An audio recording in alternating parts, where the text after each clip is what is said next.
Hello everyone. Ma'am D Yadav और आप देख रहे हैं सूर्योदय सक्सेस पॉइंट। आज की इस क्लास में हम सॉल्व करेंगे कक्षा 8 का इंग्लिश का मॉडल पेपर 7। इससे पहले हम ऑलरेडी 6 पेपर सॉल्व कर चुके हैं एंड आज हम करेंगे 7 नंबर प्रैक्टिस के लिए।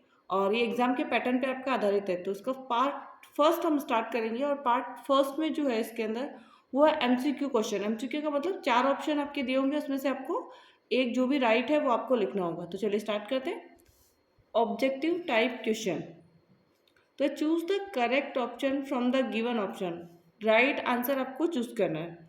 Mother Ganga, this is my last offering you. In आएगा, टू आएगा, इनटू आएगा या फ्रॉम इसके अंदर आएगा, वो हमको बताना है। तो इसका जो हमारा राइट आंसर होगा वो होगा टू। ऑफरिंग टू यू, तो इसका आंसर होगा बी, टू। क्या होगा? टू। नेक्स्ट है second, should do one's duty. Should do one's duty, somebody, one, everybody, nobody. Answer क्या आएगा इसका? B, one should do one's duty. तो इसका भी आंसर क्या हो जाएगा? बी और O N E, one. Next है you dash wear a sweater as the day is hot. तो इसके अंदर आएगा विल, नीडंट, मस्ट, शुड। तो आंसर क्या हो जाएगा इसका? इसका आंसर भी होगा बी, नीडंट। नीडंट। ठीक है, आंसर क्या होगा? B. Next, which of the underline letter of the following word have a different sound. Table, mac, tag, hard. तो इस हार्ड वाले का क्या हो रहा है? अलग जा रहा है साउंड, आ का साउंड आ रहा है इसमें, तो ये डी आंसर हो जाएगा इसका। Next, which of this is not related to domestic animal. Dog, cow, goat, tiger. तो इसका आंसर क्या होगा? टाइगर। इसका भी क्या होगा? बी, क्योंकि टाइगर जो है डोमेस्टिक एनिमल में नहीं आता है। The author climbed dash mount Everest. और माउंट एवरेस्ट है, तो माउंट एवरेस्ट के आगे क्या लगेगा इसके अंदर? तो आपका इसका आंसर हो जाएगा क्रॉस, क्योंकि कोई भी जैसे एवरेस्ट है यहाँ पर चोटी, माउंटेन की जो पीक होती है या कोई भी पर्वतमाला, पर्वत चोटी जो होती है उसका नाम आता है, तो उसके आगे कोई भी आर्टिकल नहीं लगता है, तो इसलिए इसमें क्रॉस लगाना आपको कोई भी नहीं आएगा। तो इसका आंसर क्या हो जाएगा? D. Next, the meaning of the word near is. Near का मतलब क्या होता है? पास। तो क्लोज, फार, रिमोट, डिस्टेंस। तो क्लोज होता है, नियर का मतलब पास, तो क्लोज का मतलब भी क्या हो गया? पास हो गया। तो इसका आंसर क्या हो गया? ए। क्या हो गया? A. Next, very short answer type question. Part first हमने किया, पार्ट फर्स्ट में क्या था? Only objective type question. अब है part second, very short answer type question. Complete the passage given below using the correct word from the bracket. Bracket में से आपको इसके अंदर आपको क्या करना है? राइट वर्ड्स यूज करने हैं। सबसे पहला है when the terms came early in the morning. तो इसमें से आएगा मॉर्निंग। 8 नंबर पर क्या हो जाएगा? Morning. Morning. The family was dash. 9 number पे क्या आ जाएगा? स्लीपिंग। स्लीपिंग। अलमास फादर साधा। 10 नंबर पे क्या आएगा इसके अंदर? सी। सी वाटर रिकेट, he understood that the water would come rushing back with great force के साथ। तो 11 में क्या आ जाएगा? Force, F O R C E, force. तो 8 नंबर पे आएगा। 9 नंबर पे sleeping. Third number 11 number 10 number पे सी। और 10 नंबर पे क्या आ जाएगा? 11। अब हमें आप 12 नंबर क्वेश्चन है, write the plural of the following word. तो बुश का क्या हो जाएगा? बुशेस। तो बुश का होगा B U S H E S लगाना है। क्या लगाना है? E S, bushes. नेक्स्ट है क्रॉप्स। तो क्रॉप है ना यहाँ पे, तो क्रॉप्स हो जाएगा इसका C O R P S E S, crops. Next है write the missing letter in the following word. तो यहाँ पे है डेमोक्रेसी, क्या जाएगा इसका, डेमोक्रेसी। तो यहाँ पे ई आएगा और इसके अंदर आ जाएगा ए। स्पेलिंग क्या होगी, DEMOCRACY, डेमोक्रेसी। नेक्स्ट होगी प्रेसिडेंट, और प्रेसिडेंट की स्पेलिंग होगी PRE, पहला ब्रैकेट में ई आएगा, प्रेसिडेंट, तो DENT, वापस क्या आया, ई आया, नेक्स्ट तो ई ही लिखेंगे, ठीक है ना। नेक्स्ट है 14 number question, vehicle play in the lens they do not, तो उसमें आएगा एज लॉन्ग एज या एज सून एज, तो क्या होगा इसका, as long as, as long as, as long as. Next, arrange the word in the proper order to make meaningful sentence, आपको arrange करना है, तो यहां से आएगा practice make man perfect, practice makes a man perfect. तो आपको इसको क्या करना है, राइट ऑर्डर के अंदर अरेंज करना है। नेक्स्ट है we should our always served old parents, तो हमारा यहाँ होगा इसका वी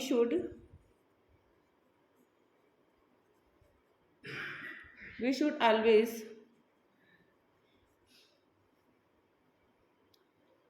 सर्व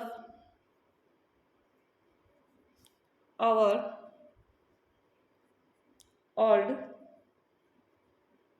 parents.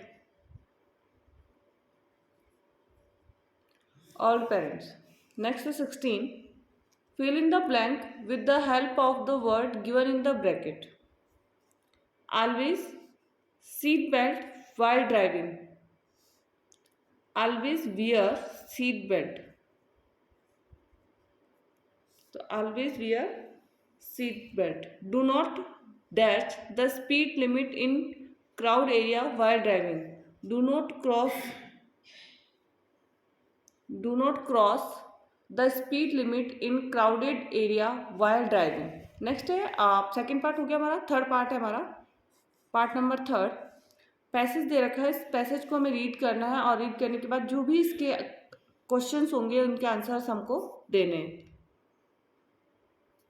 2 क्वेश्चन है इसके, 17 और 18 दोनों क्वेश्चन ही इसी पैसेज से लिए गए हैं और उसी का आंसर देना है। सबसे पहला, whom can Penny never forget, whom can Penny never forget, तो यहाँ पे इसका आंसर जो पैराग्राफ से हमको ढूंढ के लिखना है, Penny can never forget the dew and the fun। Next है what permission does Jody seek from his father, तो he seek permission to go and see if he can find the one। Next है find the opposite following word of the given passage, तो forget का क्या होता है, recollect या remember, remember हो सकता है बट यहाँ पे पैराग्राफ के अंदर रिकलेक्ट दिया हुआ, क्या दे रखा है, रिकलेक्ट। नेक्स्ट है ओपन का जो पैराग्राफ में दे रखा है वो क्या दे रखा है, क्लोज। नेक्स्ट है where did Jordy's thoughts drift back, Jordy's thoughts drifted back to the fun। What was the condition of Penny's pupils? Penny's pupils were still dark and dilated। Why was Penny proud of his son? It was because of his doing what was needed। It was because of his doing what was needed. तो ये answer जो है paragraph से हमको लिखना है, बिना paragraph के नहीं लिखना है। नेक्स्ट है 19 to 20 and read the passage carefully and answer the question given below. What did Stefan offer to the narrator, Stefan offer tea to the narrator, क्या ऑफर किया था, टी ऑफर किया था उसने। नेक्स्ट है what did Stefan show the narrator, Stefan show the garden of his house to the narrator, Stefan show the garden, क्या दिखाया था उसने, गार्डन, ठीक है। नेक्स्ट है how big was the garden was as big as a park, garden जो था वो पार्क जितना बड़ा था. What made Stephen silent, the glaring sun made Stephen silent. ठीक है, ये हमारा कंप्लीट हो गया यहाँ तक. नेक्स्ट देखते हैं इसका क्वेश्चन 20 का B. How did the narrator watch Stefan, the narrator watch Stefan as an embodiment of his bravest self.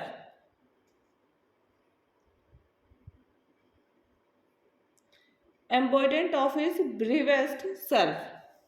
Identify and write one word of the following sentence from the above passage. An area in the house of vegetable, flowers, plants, extra. वो क्या होगा? Garden. कौन सा area होगा? Garden. GARDEN, garden. Next भी आपके पास passage है और पैसेज से ही आपको क्या करना है? आंसर्स देने. Who were very proud of their parrots. The princes were very proud of their parrots. The princes, answer क्या हो जाएगा इसका? The princes. What peculiar habit did the king of Sam have? The king of Sam had a particular habit of giving gifts instead of receiving them on his birthday. Next, identify and write one word of the following sentence from the above passage. Different to what is normal. तो particular या peculiar. A man who rules country तो king. What could all the parrots say? God save the king. God save the king. Who thought the parrot ought to talk? The princess thought the parrot to talk. Read the passage and write plural of the following given words. तो इसका क्या हो जाएगा हमारा? Cage है तो cage का होगा हमारा केजेस. CAGES तो केजेस. नेक्स्ट है rearrange the following sentence in correct sequence. The crow was very thirsty. There was a pot under a tree. Once upon a time there was a crow. If it flew here and there in search of water. There was some water in pot. तो once there upon a time there was a crow. First number पे आ जाएगा. The crow was very thirsty. Second number पर. It flew here and there in search of water. Third number पर. There was a pot under a tree. Fourth number पर आएगा. Next है there was some water in the pot. ये किस पर आ जाएगा? 5 number पर आ जाएगा. ठीक है. नेक्स्ट है you are Suresh, you live in a hostel. Write a letter to your father telling him about your studies. एक तो लेटर आएगा आपका. ऑप्शन में आपके पास होगा you are Najma Naved, you are right hand bone fractured while playing football. Write an application to your principal requesting him to grant you leave for 10 days. तो 10 days का फ्रैक्चर्ड हुआ आपका राइट हैंड में. राइट हैंड बोर्ड में fractured है और fracture है तो आपको छुट्टी चाहिए कितने दिनों की? 10 डेज लीव. तो आपको एप्लीकेशन लिखनी है. तो नॉर्मल आपको एप्लीकेशन लिख देनी है. यहाँ पे दोनों में से दो ऑप्शन है आपके पास. तो एप्लीकेशन अगर आपको लर्न है तो वो लिखिए. लेटर आपको लर्न है तो वो लिख दीजिए. दोनों में से आपको एक ही यहाँ पर करना है. बट हम यहाँ पर अब देखेंगे दोनों ही है. लेटर भी देख लेते हैं और एप्लीकेशन भी देखेंगे. तो 24 में हमारा जो सबसे है पुरुषोत्तम हॉस्टल, गवर्नमेंट आदर्श सीनियर सेकेंडरी स्कूल, खजालपुरा. एड्रेस जो भी डेट आपको डालनी है. माय डियर फादर क्योंकि पिता को हम लिख रहे हैं. I am quite well here and hope you to be the same there. I like my hostel and school very much. I get up early in the morning. I study 14 hours daily. 6 hours in school and 8 hours at hostel. I sleep for 6 hours. I practice my game, badminton, for 4 hours. In this way, I am doing hard work for my study and games. Rest is okay. With deep regard your loving son Suresh. ठीक है, आपको letter भी लिख सकते हैं और application भी आप लिख सकते हैं। The principal Agarwal senior secondary school Bikaner sir, most respectfully I beg to say that yesterday evening as I was playing football on the school playground, my right hand bone got fractured. Therefore I cannot attend the classes for 10 days. Kindly grant me leave for 10 days from 9 December to 18 December। नीचे आ जाएगा thanking you your ऑबिडेंटली, आपको you और your ऑबिडेंटली और नाम लिखिए, जो भी आपका इसमें नाम दे रखा है वो आपको नाम लिखना है, योर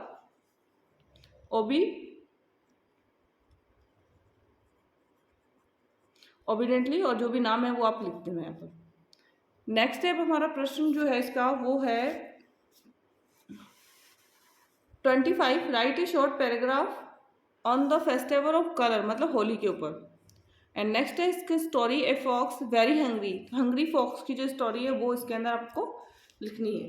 दोनों में से आप कोई भी एक करना है आपको, तो जो भी आपको ठीक लगती है स्टोरी आप बना के लिख सकते हैं, या पैराग्राफ आपको लर्न है तो वो भी आप लिख सकते हैं। तो हम देखेंगे सबसे पहले festival of colour, Holi. There are many festival, Holi is an important festival of the Hindus. It is also called the festival of colour, इसी को हम क्या कहते हैं, festival of colour. It come at the end of the spring season, जो spring season होता है, बसंत ऋतु होती है, उसके एंड में आता है ये। In the evening wood and cow डक्स cakes are collected at some crossroad. They are burnt. It is said that Prahlad was saved on this day. It is a festival of joy and color. Boys and girls, men and women, old and young, everyone look happy. They sprinkle colored water on each other. They smear colored powder on the face of each other. They embrace each other, but nowadays some bad event happen on this day. It is bad. Next अब हमें करना है इसकी जो भी आपको दे रखा है ऑप्शन में, हंग्री फॉक्स जो की जो स्टोरी है वो, and the grapes. Once upon a time there was a fox, one day it was very hungry, it went here and there in search of food, it went to a vineyard, it saw a bunch of ripe grapes, मतलब पके हुए अंगूर। It was happy, it wanted to eat them, but the bunch was high, the fox could not reach it, is jumped at it again and again. It was tired, it could not catch them. It said, the grapes are sour. It was very sad, it went away. तो इसका moral जो होगा वो होगा, grapes out of reach are said to be sour. Grapes out of reach are said to be sour, मतलब जो हमारी पहुंच से चीज़ें नहीं होती है वो क्या होती है, खराब होती है, खट्टी होती है।